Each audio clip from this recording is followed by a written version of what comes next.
try to integrate people in our social structure, in our social network. And it was largely successful. I had, as I said to Bobby, I had also been one of the first ones, back in the late 1960s. First one to vote against ROTC, fraternities, college football, kicking around a pigskin and making a big deal of it. But now I really see what that does. It binds people in a sort of communitas like no other thing. And that's what happens with these friends. And that's the only way to get them, I think, away from the kinds of, given that their structure is basically one of family and friends. 70% of the people who join the jihad do it through their friends. 20% through their family. Their friends become their families because the sisters start cooking for them and they start marrying the sisters of one another. Less than 10% come from any schools, and that's only in 2 countries, Pakistan and in Indonesia. Provide for alternative dreams and heroes, because that's what youth can connect into. Look at the new comic book series called The Muslim 99 Superheroes. This is going great guns in Indonesia, in Qatar, and Kuwait, even in Iraq. Kids are buying this up, eating this up like kids in our society used to eat up Marvel Comics, Superman and Batman and Truth, Justice and the American Way. And it's making headway. That's going to have a lot more effect than getting the imams to preach moderation. Dreams and heroes mobilized in the fight for faith and friends, causes and camaraderie, perhaps more than industry and power, give impetus to lives and civilizations. Faith and friendship, this is my punchline. Faith and friendship provide humans with a sense of being that is larger, deeper, and more enduring than a walking shadow, a poor player that struts and frets his hour upon the stage and then is heard no more, a tale told by an idiot full of sound and fury, signifying nothing. And just another quote from Shakespeare, which really captures the people who join jihad. Never alone, always as friends, always for a cause that gives their friendship solidarity and eternity and a sense of being and meaning greater than themselves. This story shall the good man teach his son from this day to the ending of the world.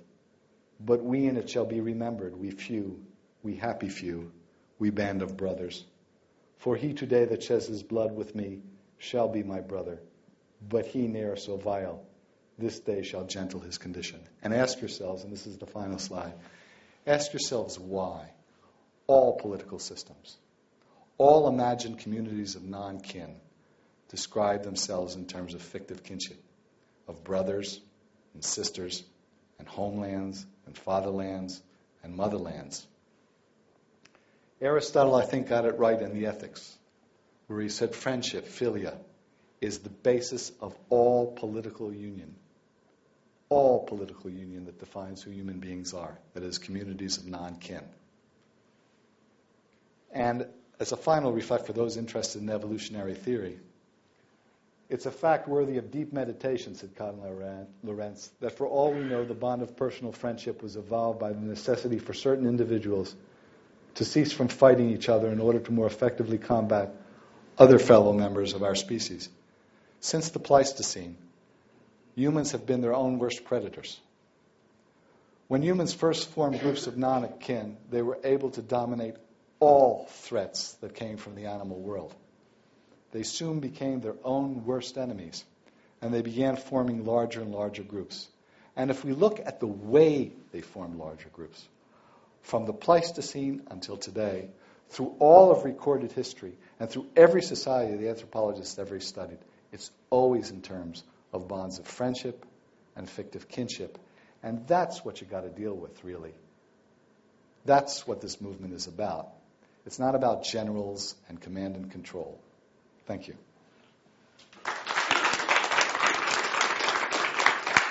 And thank you. Thank you very much.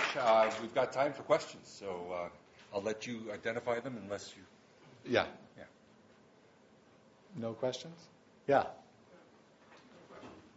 So this is a very interesting and unique perspective on the terrorism problem and what motivates the terrorists. And it's very different from what we would typically hear from U.S. policy and the way it's framed in the media. And so if this is the basis, it would suggest that the U.S. government's approach is very off base. And if that is the case, then what do you think is motivating the U.S. government to take this approach that's not,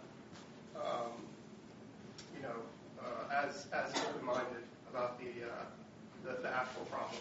Okay, the question is, this is a very different approach from the approach we usually hear from policymakers in the United States. And if this is truly the case, why is it that the United States government leaders pursue the policies they do, which don't seem to have much relevance to this particular set of phenomena? Now, that's a complex. The answer is fairly complex. For one thing, on a very superficial level, I've talked about bureaucratic mirroring. It's stunning that no one actually does field work with these guys. No one talks to them. If you look at the books written, any of them, Dying to Win, or the latest book by Alan Kruger out of Princeton University on the economic causes of terrorism, they're very smart people. But none of them have ever met a terrorist, ever seen where they live, ever talked to them, ever eaten with them, and they really have no idea who these people are. Why people, and they're normal people who do the things they do. That's one problem. The second problem is this idea of bureaucratic mirroring. The guys who do the analysis of intelligence aren't the case officers. They're just out of school like you. There are reasons, structural reasons, why the field officers never do analysis. But they just mirror their bureaucracies, and they can't interpret the world in any other way. They have no references to do it. But third and most important, it is politically convenient to believe there's a bogeyman out there. I mean, nothing mobilizes society and political passions like an enemy you can put your teeth into. And Al-Qaeda is about the best bogeyman you can possibly come up with. Fits it all together. And there's a sort of perfect storm of psychological biases that can be plugged into this. The need to tell a story, sort of fundamental attributes, all sorts of cognitive biases. And if you look at the actual response of our political leaders, it's sort of pathetic. Basically, you got I shouldn't say this here, but a bunch of little Indians with no chief running around, and these guys are determining the course of the debate on presidential politics. Thankfully or unthankfully, it's moving to economics because we're driving into a recession right now.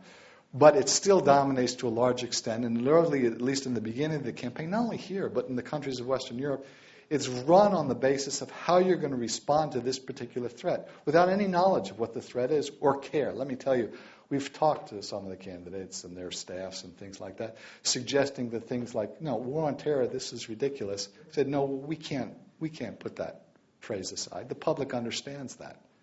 And there was a debate, actually, in the administration in the first couple of days about whether this was supposed to be a war on terror or a crime against humanity. Think of how it would have played out if it was declared a crime against humanity.